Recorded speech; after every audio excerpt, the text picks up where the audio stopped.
መዝሙረ ዳዊት መዝሙር 139 አቤቱ ከክፉ ሰው አድነኝ፣ ከአመፀኛ ሰውም ታደገኝ። ሁልጊዜ በልባቸው አመፃን የሚመክሩ ይገድሉኝ ዘንድ ይከቡኛል።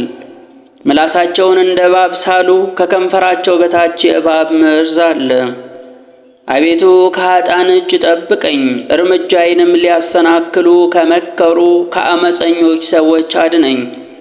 ትዕቢተኞች ወጥመድን ሰወሩብኝ፣ ለእግሮችም የወጥመድ ገመድን ዘረጉ፣ በመንገዴም እንቅፋትን አኖሩ። እግዚአብሔርንም አንተ አምላኬ ነህ፣ የልመናዬን ቃል አቤቱ አድምጥ አልኩት። አቤቱ ጌታዬ፣ የድኅነቴ ኃይል፣ በጦርነት ቀን በራሴ ላይ ሆነ ሰወርከኝ። አቤቱ ጌታዬ፣ ከምኞቴ የተነሣ ለኃጢአተኞች አትስጠኝ። በላዬ ተማከሩ፣ እንዳይታበዩም አትተወኝ።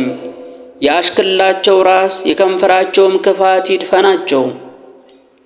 የእሳት ፍም በላያቸው ይውደቅ፣ መቆም እንዳይችሉ በችግር ወደ ምድር ይውደቁ። ተናጋሪ ሰው በምድር ውስጥ አይጸናም። አመፀኛ ሰውን ክፋት ለጥፋት ታድኗለች። እግዚአብሔር ለድሆች ዳኝነትን ለችግረኞችም ፍርድን እንዲያደርግ አወቅሁ።